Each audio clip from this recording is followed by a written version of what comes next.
Welcome back viewers. Course outline की तरफ वापस आते हैं। इसमें ने इंस्टॉलिंग टूल्स कर दिया, बेसिक पीएचपी सिंटैक्स मैंने पिछली वीडियो में आपको बताया। अब एक को इंडेंट की कमांड्स के ऊपर हम बात करते हैं। नोटपैड मेरे पास ओपन है, वही पेज है। तो एक को बेसिकली पीएचपी के अंदर एक चीज़ को प्रिंट डिस्प्ले करने के लिए पेज पे किसी टेक्स्ट को या किसी वेरिएबल को किसी भी वेरिएबल को जो लोकल वेरिएबल होता है या कोई भी सिंपल सी कोई वैल्यू होती है, कोई टेक्स्ट होता है, उसको हम एक को कर सकते हैं बेसिकली। और प्रिंट का भी काम तकरीबन सेम ही होता है। देखिए मैं आपको यहाँ पर हेलो वर्ल्ड कर देता हूँ, ये एक को कर दिया। और यहाँ पर आके मैंने कहा प्रिंट, और मैंने कहा हेलो वर्ल्ड अगेन। ठीक है जी, और कंट्रोल एस करके सेव कर दिया। अब इस पेज पे आके यहाँ पर रिफ्रेश करते हैं, हेलो वर्ल्ड और हेलो वर्ल्ड अगेन। अगर मैं यहाँ पर एक बी आर लगा दूँ, बी आर का HTML टैग लगा दूँ पहले वाले में, तो ये दूसरी टैग्स जो है नीचे आ जाएगी। कंट्रोल एस करके सेव किया मैंने, रिफ्रेश किया, हेलो वर्ल्ड और हेलो वर्ल्ड अगेन। तो इसमें मुझे इतना डिफरेंस कोई नज़र नहीं आ रहा। मे भी इसमें डिफरेंस होता है थोड़ा बहुत, लेकिन ये कि मैं तो यूजुअली और लोग जो है यूजुअली ये एक को यूज़ करते हैं। एनीवेज, अब इको पे आते हैं कि इसमें आप ये भी बार बार यूज़ कर सकते हैं। मिसाल के तौर पे एक बार फिर आपने यूज़ किया, मैं वो बी आर वंस अगेन लगा देता हूँ यहाँ। ठीक है जी, यहाँ पर दोबारा हमने यूज़ किया, हमने कहा कि भाई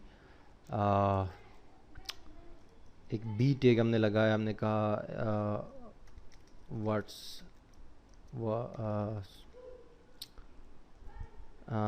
हाउ आर यू, और बी को HTML क्लोज को मैंने टैग बी का जो HTML टैग है उसको मैंने वो कर दिया, क्लोज कर दिया। तो ये बोल्ड हो जाएगा, यानी बोल्ड मतलब थोड़ा सा मोटा हो जाएगा। प्रेस किया, ये देखिए हेलो वर्ल्ड पहले है, फिर उसके बाद हाउ आर यू। तो दैट्स इट। अब जो अपना है इसका ये जो इको है ना, इसमें आप कैनकेटिनेट भी कर सकते हैं। कैनकेटिनेट से मुराद है कि दो वैल्यूज़ को एक साथ भी डिस्प्ले कर सकते हैं, या वेरिएबल हो, एक सिंपल वैल्यू हो और एक वेरिएबल हो। मिसाल के तौर पे मैं दो वैल्यूज़ को एक कर देता हूँ ना, ये डॉट का जो साइन आप लगाते हैं ना, तो फिर ये कैनकेटिनेट हो जाती है और एक साथ डिस्प्ले हो जाती है चीज़ें। तो यहाँ पर मैं दोबारा डबल कोट्स ऐड कर देता हूँ, लेकिन ये ज़रूरी है, ये डॉट का साइन। इधर मैं लिख देता हूँ बी आर और H2 का HTML टैग। उसके बाद लिख देता हूँ आई एम फाइन और H2 का tag close. Control S to save, refresh. देखो आई एम फाइन, ये हमने एक ही लाइन में लिखी। ये जो लाइन है ना, ये देखिए ये स्टेटमेंट एक ही क्लोज है, लेकिन हमने कैनकेटिनेट किया, यानी दो वैल्यूज़ को या दो इको के जो दो ब्लॉक्स है डबल कोट्स के, उनको हमने ज्वाइन किया इस डॉट के साइन से। तो इस डॉट के साइन के थ्रू आप जो है वो कर सकते हैं। थर्डली, आप इको के अंदर पूरा HTML का पेज जो है डिस्प्ले कर सकते हैं, यानी कि कोई भी HTML का पेज हो। मिसाल के तौर पे मैंने कहा कि मैंने सिंपली कहा कि मतलब पेज तो अभी इस वक्त हमें ज़रूरत नहीं, मैं एक टेबल जो है इसमें पूरा क्रिएट कर सकता हूँ, जिसकी विड्थ में रख सकता हूँ 500 पिक्सल। और अच्छा, ये जो डबल कोट्स आपने लगाए हैं, उसके बाद आप HTML के कोई टैग यूज़ करते हैं और उसमें एट्रीब्यूट्स आते हैं, जैसे कि विद है इज इक्वल टू दिस।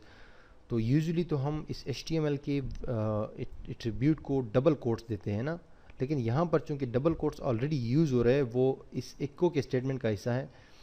तो यहाँ पर अंदर अगर कोई एट्रीब्यूट यूज़ हो रहा है, तो ये बात जहन में अभी से याद रखिए कि उसमें आप सिंगल कोट्स देंगे। ठीक है, डबल कोट्स आप दे सकते हैं, वो फिर आपको ये इको को सिंगल कोट्स देने पड़ेंगे। लेकिन चूंकि अगर आपने इको को डबल कोट्स दी है, तो फिर जो है ये HTML के एट्रीब्यूट्स को आप सिंगल कोट्स देंगे। यहाँ पर मैंने सिंगल कोट्स दी है। ठीक है जी, जैसे कि मैं इसकी विद ये रख रहा हूँ, और मैं इसके अंदर जो है कह रहा हूँ कि BG कलर मैं यहाँ से ऑरेंज कर देता हूँ, और align is equal to centre कर रहा हूँ। ये मैं पूरा टेबल जो है वो कर रहा हूँ अपना इको के अंदर। ये देखो इको के जो लास्ट वो है ना डबल कोट है, वो मैंने इधर कर दिया।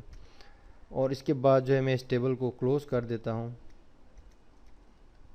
और टेबल के अंदर आपको पता है कि हम जब कोई चीज़ लिखते हैं, तो उसके लिए अगर आपको पता ना हो तब भी बता देता हूँ कि TR का टैग जो है वो ऐड करते हैं। और टी आर का टैग क्लोज करके उसके अंदर पे टी डी बनाते हैं। टी डी में लिखते हैं जैसे कि नेम, टी डी क्लोज, एक और टी डी स्टार्ट करता हूँ उसमें father name, T D close, और फिर एक और टी डी ऐड करता हूँ क्लास और टी डी क्लोज। ये एक टी आर मैंने बनाया और उसके अंदर कुछ टी डीज़ के अंदर मैंने कुछ डेटा डाला। अब इसी टी आर को मैं दोबारा कॉपी कर देता हूँ और नीचे एक बार, दो बार, तीन बार, चार बार मैंने पेस्ट कर दिया। ठीक है जी।